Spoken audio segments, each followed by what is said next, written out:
नमस्कार दोस्तों। Search 24 India news channel में आप लोगों का बहुत बहुत स्वागत है। मित्रों, बहुचर्चित सीट मिल्कीपुर विधानसभा उपचुनाव का हम लगातार कवरेज दे रहे हैं। इसी क्रम में आज हम इस बात की समीक्षा करेंगे कि आखिर जिस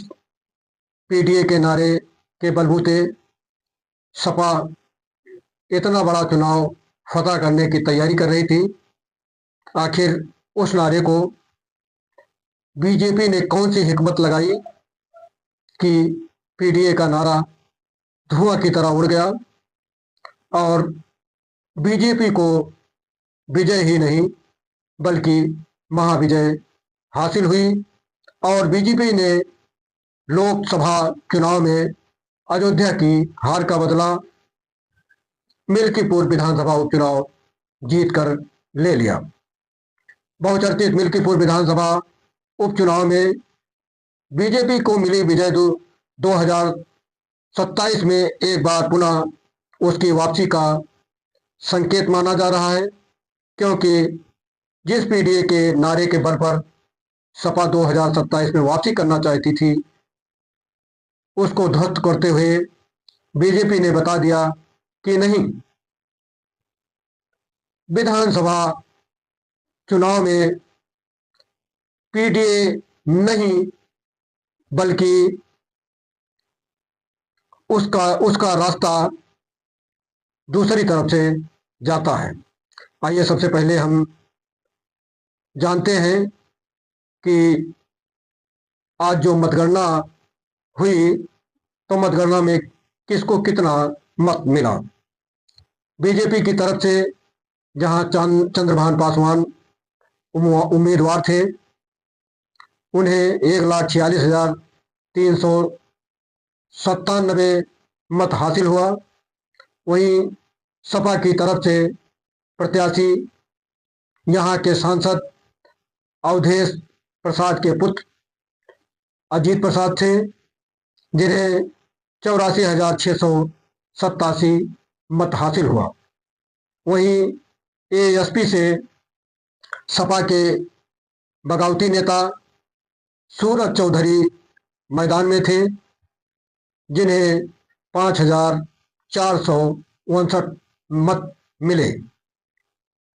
बीजेपी यहां पर 61,710 मतों के अंतर से विजय हासिल की, जो कि यहां अब तक हुए कई विधानसभा चुनावों के जीत के अंतर से बहुत अधिक माना जा रहा है। अब आइए जानते हैं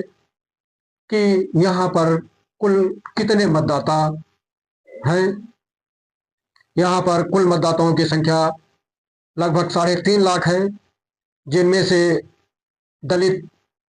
बिरादरी के 1,20,000 मतदाता हैं और इन दलित मतदाताओं में 60,000 कोरी और 60,000 पासी बिरादरी के मतदाता हैं। यादव मतदाता 55,000, मुस्लिम मतदाता 30,000, ब्राह्मण मतदाता 60,000 व अन्य पिछड़ा वर्ग मतदाता लगभग 60,000 यहाँ पर मौजूद है। जहां तक बीजेपी के इस चुनाव में विजय हासिल करने का बीजेपी के चुनाव फतह करने का सवाल है, तो यहाँ पर निर्णायक मतों में आगे माने जाने वाले यादव मतों में सेंधमारी को प्रमुखता से माना जा रहा है। बीजेपी की तरफ से रामचंद्र यादव ने यादव मतों में सेंधमारी के लिए जहां दिन रात एक कर दिया तथा उन्होंने पूरी ताकत झोंक दिया, जिसमें उन्हें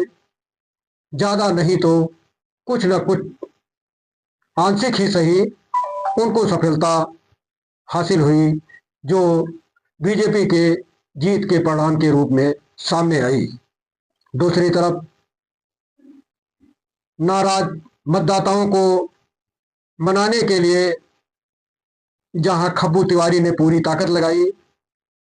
तथा ब्राह्मण मतदाता जहां पहले बिखर रहा था, वहीं खब्बू तिवारी के आने के बाद ब्राह्मण मतदाता एकजुट हुआ और जिसका परिणाम ये हुआ कि इस बार यहाँ पर मतदान प्रतिशत में भी बढ़ोतरी हुई, जिसके बारे में कहा जाता है कि इसके पहले वाले चुनावों में श्रवण मतदाता मतदान करने से परहेज करता था। ज़्यादातर मतदाता पोलिंग बूथों तक ही नहीं जाता था, लेकिन इस बार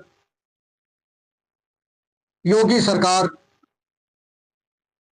की इसको लेकर के पूरी तरह से चक्रव्यूह रचना इतना कामयाब हुई कि सवर्ण लोग भी घरों से बाहर निकले और सवर्णों की महिलाओं ने भी घरों से बाहर निकलकर एकजुट होकर मतदान किया, जिसका परिणाम ये रहा कि इस बार मतदान प्रतिशत ज्यादा हुआ। दूसरी तरफ नगर निगम के महापौर गिरीशपत त्रिपाठी ने इस चुनाव में अपनी पूरी ताकत झोंक दी, क्योंकि उत्तर प्रदेश के सीएम योगी आदित्यनाथ ने इसे प्रतिष्ठा के साथ जोड़ लिया था, जिसके चलते उन्होंने भी यहाँ पर डेरा डाला और परिणाम ये रहा कि क्योंकि वह एक बहुत बड़े मंदिर के महंत हैं और यहाँ मिल्कीपुर क्षेत्र में उनके कई शिष्य मौजूद थे, जहाँ जाने के बाद उनकी आवाभगत तो हुई ही, गुरदक्षिणा के रूप में उन्हें बीजेपी के पक्ष में मत भी मिले। यही नहीं, क्योंकि सीएम योगी ने इसे अपनी प्रतिष्ठा से जोड़ लिया था और इस क्षेत्र से उनका विशेष जुड़ाव रहा और वो कई बार आए और गए तथा यहाँ के लोगों को उनसे सीधा संवाद करने का मौका मिला, जिसके परिणाम स्वरूप बीजेपी को ज्यादा मत हासिल हुए। यही नहीं, यहाँ पर बीजेपी की तरफ से 7 मंत्री लगाए गए थे, जिन्होंने दिन रात एक कर दिया। वहीं पंचायती राज मंत्री ओम प्रकाश राजभर का यहाँ आना और अन्य पिछड़ी जातियों जैसे बरई, पाल, प्रजापत, बहरिया, अंसारी, बनिया, चौरसिया, कुम्हार, कहारवा, धोबी जातियों का बीजेपी से जुड़ना महत्वपूर्ण माना जा रहा है। इन जातियों ने भी एकजुट होकर के बीजेपी के पक्ष में मतदान किया। यही सब कारण रहा जिसके चलते सपा का पीटीए का नारा धुआं में उड़ गया और बीजेपी प्रत्याशी चंद्रभान पासवान की विजय ही नहीं बल्कि महाविजय हुई। जो लोग जहां से देख रहे हैं, इस समीक्षा का अवलोकन कीजिए और कमेंट बॉक्स में ये लिखना मत भूलिएगा कि आखिर सपा का पीडीए का नारा ध्वस्त होने का कारण क्या है।